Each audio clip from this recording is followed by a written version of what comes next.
Hello, everyone. Hey! All right. So I'm glad to be here. I'm thankful for the invitation.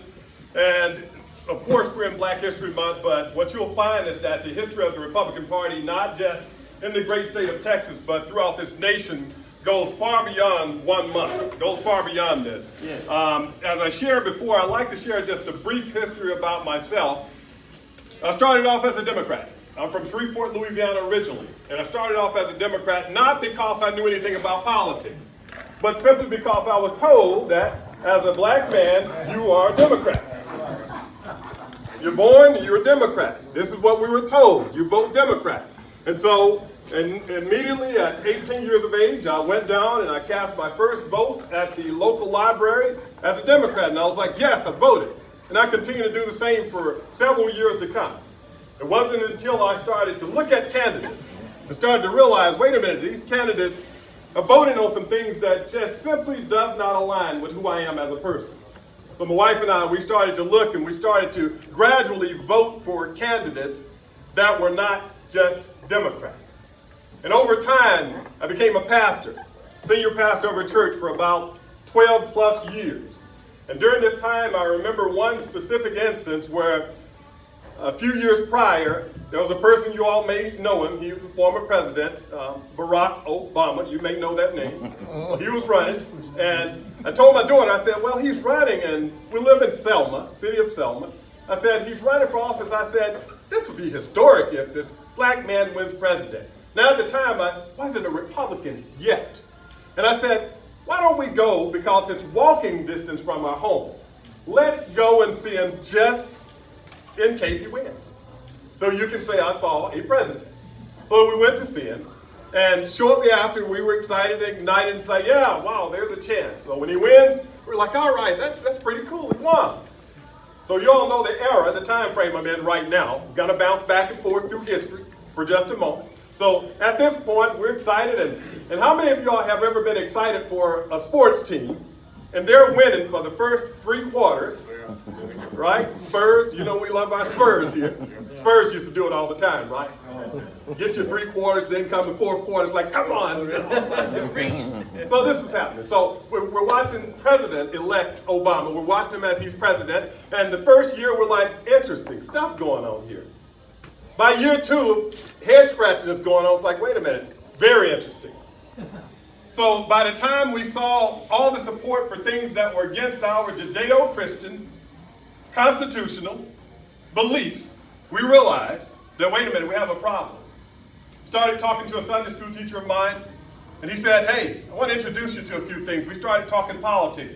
How many of y'all know the 2 things you don't discuss if you don't want an argument? What 2 things? Religion and politics. Yes. Just so you know, I'm a religion teacher. I've been teaching world religions at the university level for over 10 years, and I always start off my classes by 2 things you don't talk about, religion and politics. So we're talking, realize that we didn't stand for the LGBTQ stuff. We didn't stand for any of that stuff. We stood for the Constitution, one thing that I carry all the time and use it all the time. We stand for the Constitution. By the time we heard about David Barton, we looked at a video that a friend gave to me, that Sunday school teacher. It was titled, American History in Black and White. That night, my wife and I watched this video. By the time we completed watching this video by David Barton, we realized undoubtedly that we were not Democrats. We knew without a doubt we were not Democrats. We knew for sure that we were Republicans. We were so much Republicans that it wouldn't take long before I found myself rooting and stomping the ground for Republican values and principles, and it wouldn't be long before I found myself getting out on the campaign trail, running for U.S. Congress as a Republican. Not once, not twice, but 3 times securing a Republican nomination for Congressional District 15 here in the great state of Texas. But we couldn't stop there. We said, you know what, we have to tell this history. We have to tell the history. We have to tell the history that when the Republican Party started in 1854 in Nebraska, with the Kansas-Nebraska Act to stop it rather, and they started, when the Republican Party started, and I write about this great history, they started to stop the spread of slavery. And during this time, it was amazing what took place. Most people thought that, wow, slavery would continue on But it took a few. Would you all say it just took a few?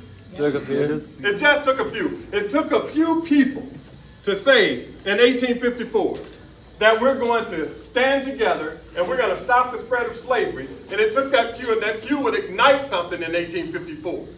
We would see from that point, of course, then President Abraham Lincoln, things would move forward. And of course, we would end up with the Civil War and a battle would ensue. But most people don't understand and don't know how much of a battle took place on behalf of black people. Why? Because have you ever heard of revisionist history? Yes. There's a lot of revisionist history that takes place, not only in the great state of Texas, but throughout the nation and also in our classrooms. In our classrooms. I heard the chairman here for Bear County speak. He talked about the splits, and I'll talk about the dangers of the splits that has cost the Republican Party not only in the great state of Texas, but in this nation. And I'll talk to you about how it ties in to black history. We were so excited about the history that after I was booted out or fell short in my last campaign, I like to say fall short. I fell short. I decided to write a book about the Republican Party and the journey. I titled it Blackward, Regaining the Black Vote. Question mark there because the Republican Party from its inception, from the very beginning in Wisconsin, 1854, we know that the Republican Party at its foundation, they were moving forward agenda items and issues to help stop slavery. I have the question mark there because I kind of highlight Republicans. Have we forgotten? Have we forgotten who we are? At the foundation, have we forgotten? I remind Republicans in the great state of Texas that it was July 1st, 1867, in a place called Houston, Texas, that 150 black men, along with 20 Anglos, came together to form the Republican Party of Texas.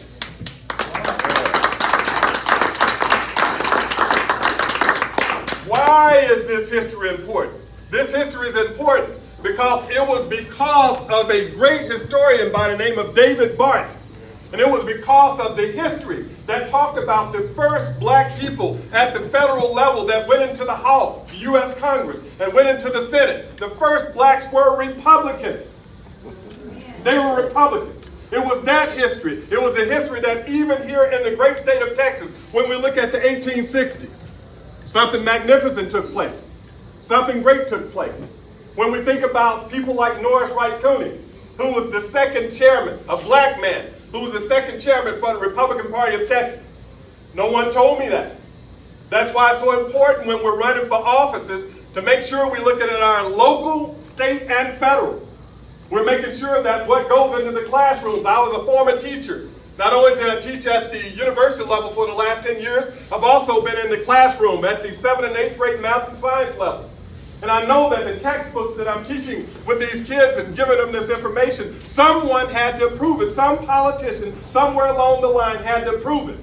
That's why it's important to make sure that the revisionist history that we hear and we know that's wrong is not being taught in the classroom. That's why it's important to make sure we're electing the right people that can get the history and the right books that can tell people about this, and it'll change minds like it changed my mind to say, you know what? History is so important. It's so important for us. Not only from the 1800s, but as we move forward, I just want to share a few things with you. Had I known what I knew a few years back, I probably would never have been a Democrat. Had I known about the Freedmen's Bureau, which again, they're not teaching these things in school. Had I known that it was a Republican majority of Republicans that pushed the Freedmen's Bill, that when slaves were eventually freed, not only in the great state of Texas, but in this nation. Had I known that it was this Freedmen's Bureau that was supported by Republicans at the federal level and the state level, this bureau made sure that black people that were now free could learn to read and write. They made sure that they were able to get help with their food, with their health care, and get legal assistance. They made sure that they had assistance when it came down to work contracts. Had I known that it was Republicans at the state level and specifically at the federal level that were helping black people, I probably would never have been a Democrat. But I wasn't taught this. That's why history is so important. Had I known it was them that pushed to provide for distribution of land for schools for children, that included the free black children.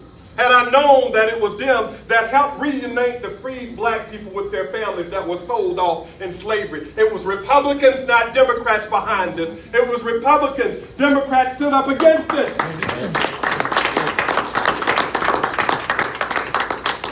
Why do I travel the state now? Why do I travel around to talk about this? Because I want to wake up the individuals that are in rooms like this. But I also want to give you a tool for your tool bag that when you run across minorities that don't feel that they have anything in common with you, you can begin to tell them about the history of this party and also talk to them about the present and what we're going to do in the future with this party when it comes down to minorities. That's why I come to places like this.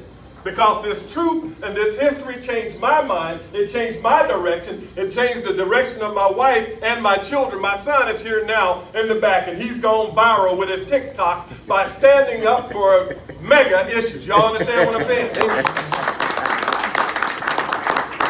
Boldly on his own, speaking about President Donald Trump. Speaking about the issues that are important for this country, speaking about our Constitution, speaking about history in itself, boldly, on its own.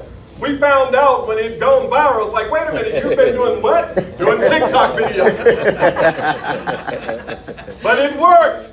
He's reaching a group that I can't reach. He's reaching youth that are voters that I can't reach. He's reaching minorities that I can't reach. Why? Because he's understanding history. That's right. And it only takes a few. It only takes a few. The few that are in this room, that's all it took in Wisconsin. Just a few. They were in a little small building in 1854 in Wisconsin when they decided to start the Republican Party. It only took a few. As I mentioned, 150 black men and 20 Anglos in Houston, Texas that started the Republican Party of Texas. It only took a few. We're on day 2 of what would be representative over 185 years ago, about 185 years ago roughly. You all know what took place on yesterday, 185 years ago. We had less than 200 men that decided we're going to stand up with the Battle of the Alamo. Yep. We're going to stand strong. It was February 24th, 185 years ago. This is day 2, 185 years ago. It was a few that said we're going to dig in. We're going to make history today because we believe in what we stand for. We believe in a free Texas, not one that's going to be under oppression or suppression by anyone or anything. It only took a few. That's right. Yep. That's why this history is so important. Why am I here today? Because this history is important. Over 150 years ago, it was the black vote that proved to be important and invaluable at the highest level of government. When we're talking about the presidential level, 1868, the power of the black vote was seen.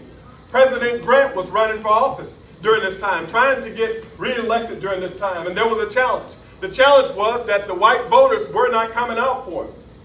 But there was 400,000 newly enfranchised black voters that decided that we're going to vote for President Grant. And because of those 400,000 black voters, he won the presidency. This is history. That's why I'm out here. So when I run across minorities, people that look like me, brown and black people that look like me, I can tell them that there's a rich history in the Republican Party. And we're not trying to go to a new home. We're simply asking you to return home. Simply asking you to return home. I talk to you all because it was the Democrats, not the Republicans. And this is the history that started the grandfather clauses, where no former slaves could vote. It was Democrats with the Jim Crow laws. It was Democrats with the suppressive election procedures, the black codes, enforced segregation, whites-only primaries, physical intimidation and violence, rewriting state constitutions, etc., whereby blacks, even though they were freed, had no rights. It wasn't Republicans. But we're not told this history. I wasn't told this history. Not in a civics class, not in a classroom. I wasn't told this history. So I stand now and I say, Mr. Rangel, I stand now and say, I'm going to tell this history. I'm going to talk about this history everywhere I go. I'll tell it. Because it's life-changing. It changed my life. Although slavery was being abolished at a certain point, the Republican Party, unfortunately, they lost sight. They lost sight. They lost sight of who they were. They lost sight of the foundation of who they were. It's going to take people like Dr. Tim Westley, like myself, to go around to places like this to remind the Republican Party of who you are. I write about it in this text. President Trump knew about it in this text. I'll name some states. Just raise your hand if they ring a bell. Wisconsin, if it rings a bell, that's a problem for us in 2020. Wisconsin, Pennsylvania, North Carolina, Georgia. We can keep going, right? I write about those states in this book. Some would even say, oh, you predicted it. No, I didn't predict it. But the writing was on the wall, like the book of Daniel. The writing was on the wall. It was on the wall. President Trump knew about it. I talk about his team in this book as well. Those states were talked about. Why? Because they knew that in those states in 2012, history showed that President Obama, there were certain things that he was able to do at a certain point that Hillary Clinton wasn't able to do. By the time we go from 2012 and get to 2016, what do we see? We see President Trump, he's winning those states. He's winning Wisconsin. He's winning Pennsylvania. He's winning North Carolina. Why? The difference was the black vote. They didn't show up. From 2012 to 2016, the numbers dropped. They did not show up. And when they didn't show up, President Trump was able to win those states. And what did I tell the people? I was on the ground stomping early on saying we must wake up the black vote. We must tell history. We must tell them what we're doing now. We must let them know. I told you I'll bounce in history from the back to the front, from 1800s to now. We must let them know that when it comes down to HBCUs, historically black colleges and universities, we must let them know that it wasn't all the presidents of the past, but it was a Republican president by the name of Donald J. Trump that provided the most amount of money that was going to be sustained for the longest period of time for these HBCUs. That's called a bridge. When I'm speaking to someone and they tell me, hey, I went to a historically black college and university, instantly I said, history. Hey, do you know Matthew Gaines? Oh, yes, I've heard of him, but very few have. If they hadn't heard of Matthew Gaines, I tell them Matthew Gaines, he was a former state senator back in the 1800s here in the great state of Texas. When he was elected as a state senator, Matthew Gaines was born a slave at one point in Pineville, Louisiana. As he was born a slave, he escaped not once, not twice, but 3 times. Upon escaping at a certain point, Matthew Gaines was caught. He was caught right here in the great state of Texas by none other than our Texas Rangers. When he was caught by the Texas Ranger, he wasn't too far from here. But after we found our freedom or was able to gain our freedom after the battle, after the Civil War, Matthew Gaines, not long after, became a Texas state senator. And not only that, but the Murrow Act, or the Land Grant Act, he was the one that was pushing it. He was fighting hard for it. Have you ever heard of Texas A&M? All right. What they say, gig 'em? Gig 'em. All right. A&M, you can thank Matthew Gaines. Yep. Just last month, Matthew Gaines' name and a statue would be erected on his behalf on the campus of Texas A&M. They have a Matthew Gaines Society, whereby the students are looking and they're talking about equality, they're talking about minority issues and everything else on the A&M campus. But it wasn't just A&M, it was also Prairie View at A&M, which is a minority college, which is also a historically black college and university. Matthew Gaines is also recognized there as one of the founding fathers, foundational for its existence. In just a short period of time, A&M and also Prairie View, A&M, both colleges can credit a black Republican senator who went from slave to free man to senator in the great state of Texas and still making a difference in the lives of countless people today. Y'all understand what I'm saying? Absolutely. History matters. This history matters. This history matters. It matters so much that we have to understand Democrats have used the same tactics for years. They've labeled people successfully for years. The same thing they're doing now, they were doing in the 1800s. The same thing they're doing now, they were doing in the 1800s. How so? They were labeling people as, these were Democrats. They were labeling people as scalawags and things of that nature, labeling people as carpetbaggers. Republicans did the same thing to a certain extent. I want to talk to you all briefly, and I won't keep you much longer, about this history. Threat of a great divide. Just mention to you that it was July 1st of 1867 that 150 black men and 20 Anglos came together and started the Republican Party of Texas in Houston. Well, that was July 1st, 1867. 1867, 68, 69, 70, 71, 72. By 72 and 73, something strange took place. There was a battle. There was a guy by the name of A.J. Hamilton. How many of y'all ever heard of A.J. Hamilton? A couple of people. You had A.J. Hamilton on one side. You had Morgan C. Hamilton, his brother, on the other side. And his brother was also with a gentleman by the name of E.J. Davis. So they were on the other side. We had a split in the Republican Party almost immediately. Now you must understand, Mr. Rangel and the rest of you here, the Republican Party was started with an agrarian-based biracial component. intentionally trying to make sure that they were adhering to the federal mandates that were coming down, Republicans said, you know what, we're going to intentionally reach out to minorities. They used different methods to reach the minority. Of course, the Freedmen's Bureau was one. They reached the minorities through other things such as the Loyal Union League. Loyal Union League back in the 1800s was important because coming from the North, these people spoke to slaves and reminded them it was Republicans in 1854 in Wisconsin that helped to make sure you all gain your freedom. They reminded them. So by the time we get to this point, Republicans knew the importance of the black vote. They knew that if we can get the black people a part of us, then we're going to stand strong. Republicans saw strength from the very beginning. The first 5 or 6 years, Republicans ran the legislature and they ran the governor's office right off. And why did they do this? In a southern state that was run by Democrats. Why and how? Because of the black vote. History tells us it was because of the black vote. But we ran into a problem. One problem we saw was that you had radicals on the one side, which would be considered far-right Republicans. Better use my right hand, my right, your left. They were far right this day and time. On the left, you had the radicals, and the other set of Republicans that you had were the conservatives. It almost left me for a moment. I know some of you said, conservatives? Don't we call ourselves conservatives now? Well, back then it was a dirty name. Conservatives back then would be the equivalent of what you would call right now Republicans in name only. And so you had to divide the conservatives on the one side, and I'm going to wrap you up in a moment. Conservatives on one side, radicals on the other. The radicals would take charge and they would control everything. But from the beginning, this split happened because your conservatives, they wanted to keep things, prior to the Civil War, they wanted to keep things just as they were. Radicals were like, no, we must change. We must move forward. And all the things you implemented beforehand, we need to erase that and start the slate new.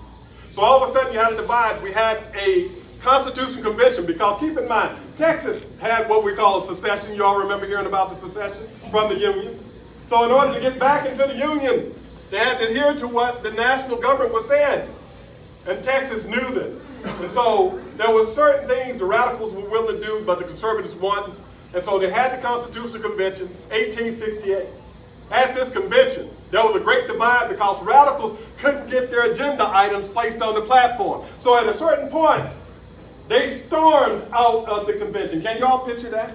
Republicans on a divide, some storming out of a convention. Well, they stormed out of the convention. And eventually they had 2 separate conventions.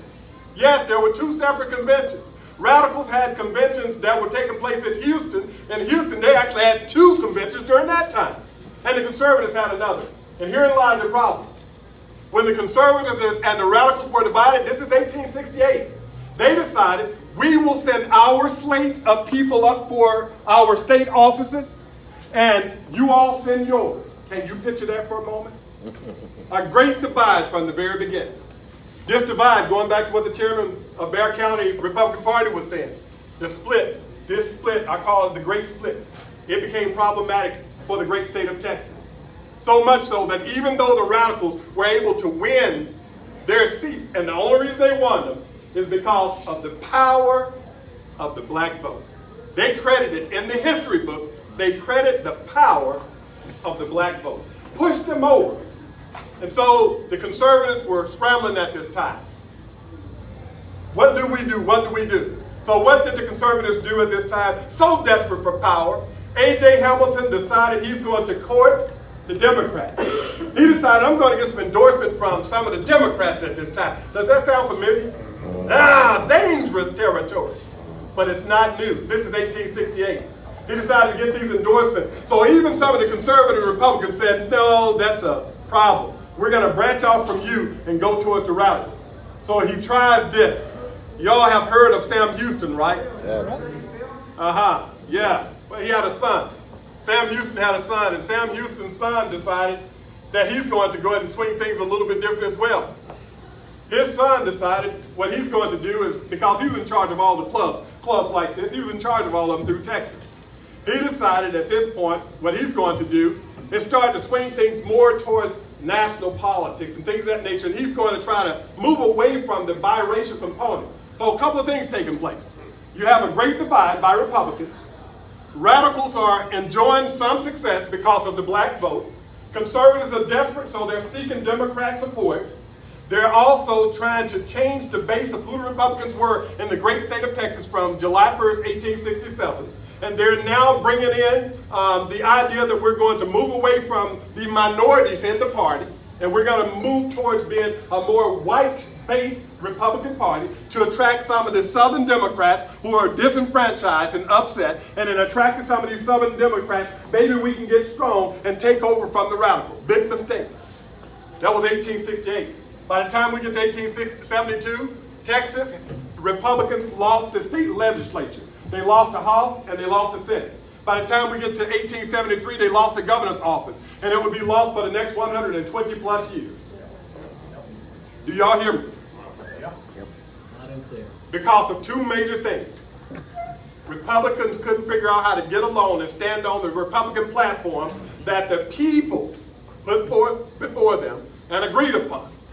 And they decided to split amongst each other. Does that sound familiar for 2021? Yep. Extremely dangerous. History is repeating itself. It feels like, Miss Rangel, feels like I'm watching from above. When you know the history and you're watching it, you can see it happening. It's like this is what happened in 1868.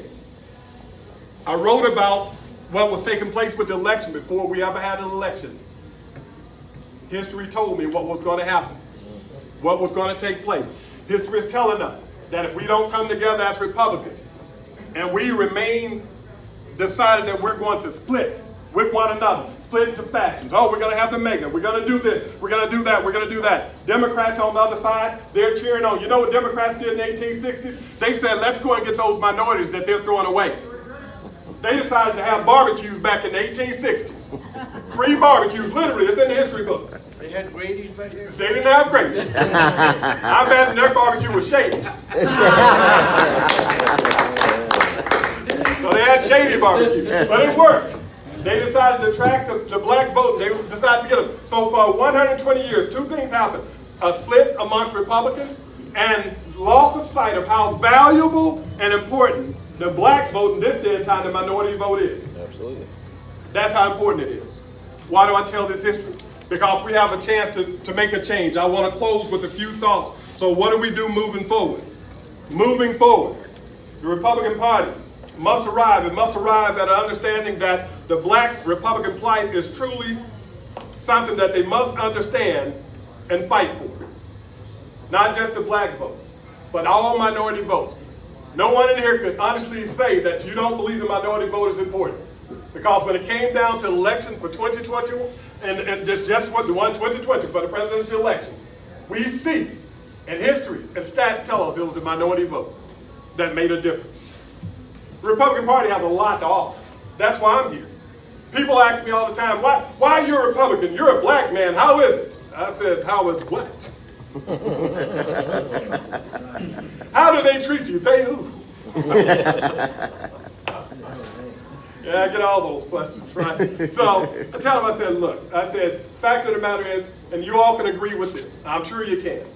No matter what party we speak about, Republicans or Democrats, independents, libertarians, or Green parties, there are always flawed people. There are going to be some people that have some problems. Yep. There are going to be some messed up people in all these parties. Wouldn't you all agree? Absolutely. There are going to be some foul people in all these parties. But it doesn't represent the masses. Right. And I tell them with the Republican Party, it's no different, but I said I stand on the platforms, on the principles. When I look platform versus platform, principles versus principles, as a constitutional conservative Christian, I have no other way to go but towards the Republican Party. That's right. But towards the Republican Party. And because of that, I tell people we must continue to promote that and tell the people about it. So I want to point out the Republican Party must capitalize on its involvement with the few black people within the party and learn how to reach and attract more. I commend our chairman, Lieutenant Colonel retired Allen West, on starting the 151st, first meaning the fierce, intelligent, Republican strong trailblazers, 151st Black Men organization within the party. It started, and I'm going to be heading that, to reach out to minorities throughout the great state of Texas. So I salute him on that. The Republican Party must be able to look back and look at the people that are active within the party and begin to weigh in on how can we tap into the people that we do have to tap into the ones that we don't. For the Republican Party to move in the right direction, it must earn the black vote again. It's not going to be easy, but steps like this is going to make it possible. Not going to be easy. You have someone that's a minority and you say, well, I don't know what to say to them. Send them to timwesley.com. Easy to remember, timwesley.com. Go to this guy's page. I had someone call me from El Paso, Texas, that one of our Republican leaders said, hey, I have a black guy in El Paso. I won't feel uncomfortable if you tell me you have a black guy, a black young lady, someone. Doesn't matter to me. I want to bridge the gap. But not just me bridge the gap. I want you and you, each of you, to bridge the gap. How do you bridge the gap? By knowing this history. By knowing this history and being able to articulate this history. That way it's not just me, Mr. Rangel, conveying this history, but every single individual here is conveying this history. So when we go before people and minorities say, I don't have a place here, you can begin to tell them, yes, you do. Yes, you do. We're simply telling you, come back home, because this is home. So I want to encourage y'all. Though it is a few of you here, I'm reminded, as I mentioned, that 185 years ago, this is day 2 of what we know, that great battle in San Antonio, Texas, where a few men, less than 200, decided we're going to dig in. And even though at the time Sam Houston said we should go ahead and take off because we're just outnumbered, we had people like Sam Bowie that decided, Mr. Bowie rather, that decided, and Mr. Travis decided, no, we're going to dig in. We're going to stay put, and we're going to fight. You know why we're going to fight? Because Texas is worth it. You know why we're going to fight, Chairman? Because the next generation is worth it. Right. Hey, you know why we're going to fight, my friend? Absolutely. This is Brandon. Texas. You know why we're going to fight, Brandon? Texas is worth it. Texas is worth it. Why are we going to fight? Why are we going to fight? Texas is worth it. Why are we going to fight? Next generation. Next generation. Texas is worth it. It is worth it. It is worth it. So we're going to fight. We're going to continue to tell this history, and we're going to fight. Once again, my name is Dr. Tim Westley. I have so much more I would love to tell you, but for sake of time and respect of your time and mine, I want to go ahead and just thank you all again. If you have any questions, I want to leave just a moment for some Q&A. Yes, sir.